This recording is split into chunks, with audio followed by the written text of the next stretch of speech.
Hello friends, आज आपके साथ इस वीडियो में चर्चा करेंगे जियो पॉलिटिकल के बारे में और बात करेंगे इंडिया के बारे में भी। अब देखिएगा, जिस तरीके से आप खबरें रोज़ सुन रहे हैं, पढ़ रहे हैं, और जिस तरीके से ईरान के ऊपर इसराइल की और अमेरिका की बदमाशी चल रही है, मैं इसको बदमाशी कहूँगा कि किसी के भी वेनेजुला में देखा आपने क्या किया, किसी के भी जो चीफ है उसको उठा लेना, किसी के भी चीफ को मार देना कि भाई तुम परमाणु बम बना रहे हो। भैया कोरिया ने पूरी ताकत दिखा दी, कर लो, कुछ कर सकते हो तो तुमने खुद ने बना रखे हैं और 5-6 कंट्रीज़ ने और बना रखे हैं। अब ईरान भी टेस्ट कर रहा है, इसराइल में भी टेस्टिंग चल रही, जिस तरीके से भूकंप के झटके आ रहे हैं, लेकिन कोई बोलने वाला नहीं है। चाइना थोड़ी बहुत दबी आवाज़ में क्रिटिसाइज़ करने की तो ताकत रखता है, अपनी बात तो रख पा रहा है, कर हालांकि वो भी कुछ नहीं पा रहा, लेकिन एक इंटरनेशनल फोरम के ऊपर उसने अपनी बात स्पष्टता के साथ रखी तो सही। हालांकि दमदार जो चीज़ें होनी चाहिए थी वो चाइना की तरफ से होंगी भी, और चाइना की पॉलिसी भैया अपने अपने धंधे पे ध्यान रखो, फालतू के पछड़े में नहीं पड़ना। ठीक है जी। चाइना नहीं कहता मैं विश्व गुरु हूँ, मैं सुपर पावर हूँ, वो नहीं बोलता ऐसे। अब बात करते हैं रशिया की। तो रशिया ने भी देखिए वो खुद युद्ध में है, तो एक लिमिटेड बात की। ठीक है जी। और पाकिस्तान तो देखिएगा पिछलग्गू है, और वैसे भी उसकी कोई औकात है नहीं आज की डेट में इंटरनेशनली। अब बात करते हैं स्वयंभू विश्व गुरु की, यानी कि भारत की, जिसने पूरे विश्व में घोषित कर रखा है कि वो एक विश्व गुरु है। ठीक है, विश्व गुरु ऐसा है कि उसकी कोई सुनता नहीं, उसकी कोई बात नहीं मानता, लेकिन भैया स्वयं को घोषित कर रखा है कि भाई हम जो है विश्व गुरु। मैं कोई इंसल्ट नहीं कर रहा, लेकिन जिस तरीके का जियो पॉलिटिकल एनवायरनमेंट चल रहा है और जिस तरीके से मीडिया सेटिंग करती है, मैं उसके हिसाब से बात कर रहा हूँ। मीडिया जिस तरीके से बोलती है कि भैया हम विश्व गुरु हैं, क्योंकि सरकार के भी जो नुमाइंदे हैं वो इस तरीके की बात बोलते रहते हैं। देखिए, अब मेरी जो पहली बात है, ये मेरा अपना आकलन है, मैं अपने विचार आपके साथ व्यक्त कर रहा हूँ। इसका ये मतलब नहीं है कि मैं किसी की भी भावना को ठेस पहुँचाना चाहता हूँ। एक देश के नागरिक होने के नाते जो मेरी भावनाएं हैं कि भाई मेरा देश भी जो है आगे बढ़े, उसकी भी जो संप्रभुता है वो कायम रहे। लेकिन हम जो इस पूरी परिस्थिति में जिस तरीके से इंटरनेशनल माहौल चल रहा है, मैं किस तरीके से फील करता हूँ, मैं खाली वो बात आपको बता रहा हूँ। मेरा किसी का भी कोई किसी पॉलिटिकल पार्टी को, ना पक्ष की ना विपक्ष को, कोई भी किसी तरीके की अच्छा करने की या बुरा करने की कोई मंशा नहीं है, लेकिन जो देश के प्रति जो मैं अपने भाव रखता हूँ वो आपके साथ डिस्कस कर रहा हूँ। तो इंडिया की बोलती बंद है। जो स्वयंभू विश्व गुरु है उसने मौन धारण कर लिया है, और मौन भी ऐसा धारण कर लिया है कि भाई साहब मुंह तो बंद है और साथ में भाई से उस पर टेप भी लगा लिया। ये कोई बोलने की ताकत ही नहीं है, जैसे मतलब एक बहुत ही कमज़ोर देश जिसे कहते हैं, उस तरीके की जो है रिएक्शन जो है यहाँ से हमें देखने के लिए मिल रहा है। अच्छा, यूएसए जो है हमारे को एक ऐसे देश की तरह ट्रीट कर रहा है जैसे कि विश्व गुरु एक लाचार, बेसहारा, गरीब सा देश, जो मोदी जी बोलते थे ना सपेरों का देश है, उसी तरीके से ट्रीट कर रहे हैं आज की डेट में। और बहुत दम भरते थे कि जी हम तो एक विश्व गुरु हैं और हमारी बात होनी चाहिए, और हमने देखो अपना नज़रिया बदल दिया। हमें भी लग रहा था एक बार कि भैया नज़रिया बदल रहा है, लेकिन यूएसए आके इंडिया में उसके जो मंत्री हैं वो आके क्या कहते हैं, ओ भाई सुन, तुम 1 महीने का तेल ले सकते हो रशिया से, अभी हम बिजी हैं युद्ध में, 1 महीने ले लो। भैया धमकी दे के जा रहा है क्या हमारे को? और हम एक गरीब बेचार बेसहारा देश की तरह जो है रिएक्ट कर रहे हैं, और हम अपनी बात ही नहीं रख पा रहे हैं। ठीक है, हालांकि चाइना इस मामले में देखिएगा तेल रशिया से भी ले रहा है और ईरान से भी ले रहा है, और किसी की धमकी नहीं मान रहा, लेकिन हम जो है एक तरीके से पिछलग्गू हैं, इस बात से हम मना नहीं करेंगे। ये एज ए कंट्री बोल रहा हूँ मैं। देखिए, गवर्नमेंट का कोई भी गवर्नमेंट होती, हो सकता है कि स्टैंड ऐसे ही लिया जाता, मैं उस बारे में बात नहीं कर रहा, बट हाँ गवर्नमेंट का जो स्टैंड है वो एक जैसे ही होते हैं, पॉलिटिकल पार्टी से ज़्यादा फर्क पड़ता नहीं है। ठीक है जी। थोड़ा बहुत 19-20 हो जाता है कि भाई अब राइट विंग और लेफ्ट विंग, तो लेफ्ट विंग तो शायद इतना भी नहीं ले पाती, राइट विंग से तो उम्मीद होती है, लेकिन वो भी नहीं कर पाई। अच्छा जी, अब बात करते हैं यूएसए के मंत्री जो है ये बता रहे हैं यहाँ पे इंडिया में आके कि ओए भाई सुनो, चाइना की तरह हम तुम्हें तरक्की नहीं करने देंगे, और जैसे चाइना हमारे को आँख दिखा रहे हैं ना, हम तुम्हारे को उस औकात में भी नहीं होने देंगे। यानी कि इंडिया में ही आके बता रहे हैं कि भाई हम तुम्हारे को, चाइना ने जैसे हमारे लिए चुनौती बनी हुई वैसे हम नहीं बनने देंगे। ये सारे इंसिडेंट्स ना इस सप्ताह जो है हमारे को जो है मानसिक वेदना दे के गए हैं कि यार इंडिया की इतनी इतनी बड़ी लंबी बातें करते थे कि जो हम ये हम वो और हम वो सब जो है धराशायी होकर, ऐसे ही हमने ट्रेड डील में भी देखा। ठीक है, ईरान से तेल लेना तो हमारा पहले से बंद हो गया। जो मेरे मन में था वो मैंने एक पेज पे लिखा, मैंने कहा आपके साथ वीडियो में जब बात होगी तो चर्चा करेंगे। अब जो खबरें आ रही हैं सुबह, भाई साहब ईरान ने आज सुबह सैटरडे की बात कर रहे हैं हम, दुबई एयरपोर्ट के ऊपर ईरान वालों ने अटैक कर दिया। सीधी सी बात यह है, ईरान की फ़िलॉसफी सीधी है कि भाई जो कंट्री जिन्होंने यूएस बेस दे रखा है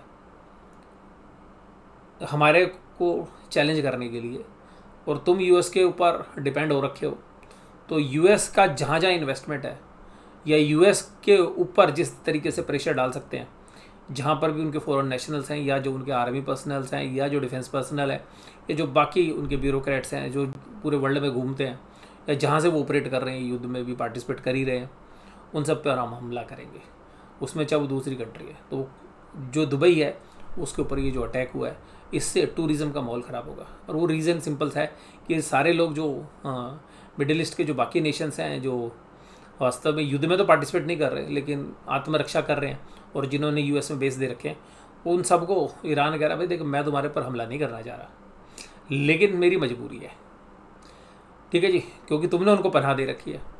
अब तुमने जो पनाह दे रखी है तो फ्यूल के जो प्राइस, एनर्जी के प्राइस बढ़ने, तो मेरा तो यही है कि जितना लंबा युद्ध चलेगा उतना मेरा फ़ायदा है। तो ईरान लंबा युद्ध चाह रहा है और जितने अलाइज हैं यूएस के उनके ऊपर अटैक इसलिए कर रहा है कि भाई जब ये अटैक होते रहेंगे तो तुम चिंता में रहोगे, तुम्हारा टूरिज़्म ख़त्म होगा, क्योंकि जो बहुत बड़ी इन्वेस्टमेंट उनकी टूरिज़्म में है, टूरिज़्म से बहुत बड़ा पैसा कमाते हैं और वो डिफेंस में उनका कोई खर्चा था नहीं ज़्यादा। तो डिफेंस के अंदर अब उनको खुद अपना खर्चा करना पड़ेगा। अब यूएस सबकी हेल्प कैसे करेगा एक साथ? और जिस तरीके से ईरान के जो ड्रोन सिस्टम्स हैं वो जिस तरीके से तहस नहस कर रहे हैं, वो एक चिंता का कारण बना हुआ है। अब $90 के ऊपर ब्रेंट क्रूड चला गया है, WTI भी 90 के आसपास है। अब जो गैसेज हैं या जो क्रूड ऑयल है उसकी शॉर्टेज चल रही है, जिसकी वजह से हमारे बाज़ार ज़्यादा टूट रहे हैं। मैं युद्ध से ज़्यादा जो है ये कमोडिटी के प्राइस को ज़्यादा ट्रैक कर रहा हूँ और ये मान रहा हूँ कि इसकी वजह से हमारे बाज़ारों पर ज़्यादा नेगेटिव रिएक्शन हमें देखने के लिए मिल रहा है। ये तो थी बात हमारी जियोपॉलिटिकल की पर चर्चा। अब बात करते हैं एफआईज क्या कर रहे हैं। देखिए एफआईज ना बड़े समझदार लोग हैं, बड़े धीरे धीरे माल बेचते हैं। और मैंने पिछले सप्ताह भी मैंने कहा उनकी भी एफएनओ की पोजीशन है, उनको ख़त्म होने दो, वो देखिए फिर बेचने लगेंगे। 6030 करोड़ का माल बेचा और डीआईज ने खरीदा 6972। भैया जितना डीआईज खरीद सकते उतना ही देंगे, ज़्यादा माल नहीं। अब पोजीशन कैसी है भाई? इंडेक्स फ्यूचर्स मंदी 1.74 लाख, 15,000 कॉन्ट्रैक्ट स्टॉक फ्यूचर्स भी बेच दिए, कोल भी बेच दिए मंदी, पुट भी खरीद ली मंदी, माल भी बेच दिया मंदी, प्योर मंदी में। इंडेक्स फ्यूचर्स प्लस प्रो के, स्टॉक प्लस, कोल बेच दी मंदी, पुट खरीद ली मंदी, न्यूट्रल पोजीशन है प्रो की। क्लाइंट कह रहा है मैं फुल तेजी में हूँ। भैया अब क्या क्लाइंट गया, जो क्लाइंट 2-3 महीने से पैसे कमा रहा था ना भाई साहब, अब क्या गेम ख़त्म कर दिया उसका। वो सब लॉस में पोजीशन चल रही है। ये जो पुट है ना 6.33, ये बाज़ार यहाँ भी रख दिया, अभी भी पुट ऐड किया उन्होंने, ये जहाँ रख दिया और थोड़ा सा और खींच दिया बाज़ार। भाई ये लॉस बुक करना पड़ जाएगा अगर महीने के एंड तक बाज़ार संभला नहीं तो। जबरदस्त लॉस होगा इस बार क्लाइंट वालों को। कॉल खरीद के बैठे हैं वो सब जीरो हो जानी है, पुट जो बेच के बैठे हैं उनमें बढ़िया वाला लॉस हो रहा है। इसलिए रिकवरी शायद देखिए इन डेटा को देख के मुझे लगता नहीं बाउंस आएगा, हो सकता है या कंसोलिडेट करे, ठीक है, पर बाउंस आएगा ना फिर फॉल आ जाएगा, मतलब लंबा बाउंस नहीं आएगा। स्टॉक फ्यूचर्स प्लस में है भाई, इंडेक्स फ्यूचर भाई क्लाइंट ने तो इतनी भयंकर तेज़ी कर रखी है। मैं पिछले 6-8 महीनों की तेज़ी देखूँ ना, 6-8 महीनों में इतनी तेज़ी मैंने कभी नहीं देखी क्लाइंट की। और यहाँ से बाजार क्रैक हुआ, सारे सौदे लीवरेज पोजीशन कटनी शुरू होंगी, स्टॉप लॉस कटने शुरू होंगे। क्लाइंट की पोजीशन बहुत रिस्क पे है यहाँ पे, क्लाइंट बहुत रिस्क पे है यहाँ पे। भाई अपना आकलन है, मैं बता रहा हूँ, ये नहीं कह रहा कि भाई अपना माल बेच दो या नहीं, मैं तो अब एक पोजीशन देख के बता रहा हूँ कि ये पोजीशन क्लाइंट की बड़ी रिस्क पे है, क्योंकि यहाँ से बाजार थोड़ा सा नीचे गया, क्योंकि ये सारी पोजीशन तो लीवरेज पोजीशंस हैं। Index futures leverage, stock futures leverage, options leverage, इतनी बड़ी लीवरेज पोजीशन है। यहाँ से 5% बाजार खिसका, भैया टेंशन आ जाएगी क्लाइंट को। तो डीआईज तो भैया सहारा दे ही रहा है, पर कब तक देगा ये देखना पड़ेगा। अब आते हैं एफआईज के डेटा पे। 206532333314 ये इंडेक्स के अंदर बेच के गए हैं। और उसके बाद अगर हम देखें स्टॉक फ्यूचर्स, और सिमिलर सेलिंग कैश में चल रही है, कैश में भी जबरदस्त सेलिंग है। अब बात करते हैं डाउ जोन्स इंडस्ट्रीज। तो डाउ जोन्स में भी भाई साहब एक अच्छी कैंडल्स आई है, डाउ जोन्स भी सपोर्ट के आसपास है। अब अगर हम बात करें सिल्वर पे, तो देखिएगा सिल्वर के अंदर जो लाइन है, जो ऊपर का फूल है, अगर हम इसको देखें तो ये हमें लगता है मिड पॉइंट 90-95 डॉलर के आसपास जो है, शायद मंथली एक्सपायरी से पहले आपको वहाँ पर ट्रेड करता हुआ नजर आए। मुझे लगता है कि यहाँ से शायद 90 के आसपास इस सप्ताह दोबारा से जाता हुआ नजर आए। इस सप्ताह की रेंज है मेरी 80 to 90। कोई बहुत बड़ा मूव हम नहीं लग रहे, थोड़ा सा अगर पॉजिटिव बाइस है तो हमें 93-94 डॉलर्स जो है ऊपर की तरफ जाता हुआ नजर आएगा। लेकिन यहाँ पे एक अच्छी खासी सप्लाई आएगी, जैसे मैंने पिछले सप्ताह भी आपके साथ बात की थी। गोल्ड के अंदर, गोल्ड में थोड़ी सी मजबूती बन सकती है, और गोल्ड में यहाँ पर एक तेजी है, लेकिन गोल्ड में जो ये एक बुलिश से सेंटीमेंट बना हुआ था भाई, वो अब थोड़ा सा नलीफाई हो गया, जिस तरीके से ऊपर से सेल ऑफ भी आया। तो इन सेल ऑफ के बाद जो है अब रिएक्ट तो कर रहे हैं, लेकिन ये जो 5400 लेवल जो है 5400 से 5600 के बीच में अभी एक बढ़िया रेजिस्टेंस है। तो अभी हमें लगता है कि सिल्वर में एक राइज तो बनता है, 3 से 4% और इवन 5% तक का राइज बन सकता है, लेकिन वहाँ पर भी एक अच्छी खासी सप्लाई आएगी। शॉर्ट टर्म की बात करूँ, लॉन्ग टर्म में मेरा व्यू अभी भी गोल्ड पे बुलिश है, बट शॉर्ट टर्म में हमें लगता है कि यहाँ पर जैसे ये बाजार जाएंगे, गोल्ड भी एक सेलिंग के चपेट में दोबारा से आ जाएगा। निफ्टी बैंक की पुट-कॉल रेशो 0.82 है, ये 0.82 की पुट-कॉल रेशो कह रही है मैं, वो भी और बाजार टूट सकती हूँ। निफ्टी की पुट-कॉल रेशो 0.67 है, ये भी कह रहा है भाई मैं भी और थोड़ा सा कमज़ोर हो सकता हूँ। और यूएस ईरान वॉर, IRGS जो ईरान की है, जो पूरा डिफेंस देखती है, 25th तो मिसाइल्स एंड ड्रोन अटैक। कहाँ पर अटैक किया है? अटैक किया है कहाँ पर? मिलिट्री और मिलिट्री सपोर्ट एरियाज। और कहाँ पर करा है?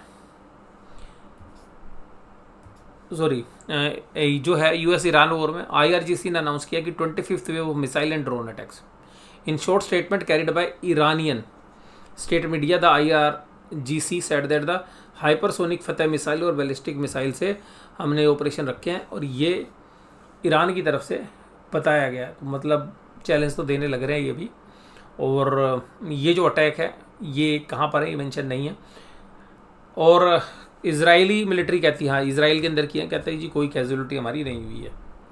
उसके बाद देखिएगा सुबह के समय पर जो बात हुई थी मेरी कि भाई सुबह ये जो खबरें हैं, सुबह की जो खबरें हैं वहाँ पर कि दुबई एयरपोर्ट के ऊपर जो है एक अटैक जो है किया है ईरान की तरफ से। तो इस तरीके से जो खबरें हैं जो चल रही हैं, जो आप स्क्रीन पर देख भी पा रहे हैं, समय के हिसाब से 3:13 की खबरें हैं कि Iran Israel war, siren warning for incoming missile sounded in Jerusalem. तो यरूशलेम के आसपास, यानी कि अगर वो सायरन बज रहे हैं तो यानी कि 3 बजे के आसपास भी ईरान ने कुछ अटैक किया है इजराइल के ऊपर। तो कुल मिला के जो है खबरें अभी भी अच्छी नहीं आ रही हैं। देखिए अगर वॉर में कोई भी नेगेटिव आता है तो ये जो ट्रेंड्स हैं ये सब बकवास हो जाएंगे, और अगर ये वॉर फ्रंट से कोई भी अच्छी खबर आती है और क्रूड ऑयल के प्राइस सॉफ्ट होते हैं तो जबरदस्त शॉर्ट कवरिंग भाई साहब, जो तेज़ी जितनी स्पीड से मंदी हुई है उतनी स्पीड से तेज़ी होती भी आपको नजर आएगी। फिर ये जो पूरा एनालिसिस अगर वॉर रुक जाती है तो ये जो भी आज हमने इस हफ्ते एनालिसिस किया वो सब नलीफाई हो जाएगा। तो आज की ये वीडियो आपको कैसी लगी जरूर से जरूर कमेंट बॉक्स में बताइएगा। वीडियो देखने के लिए धन्यवाद। Thank you very much.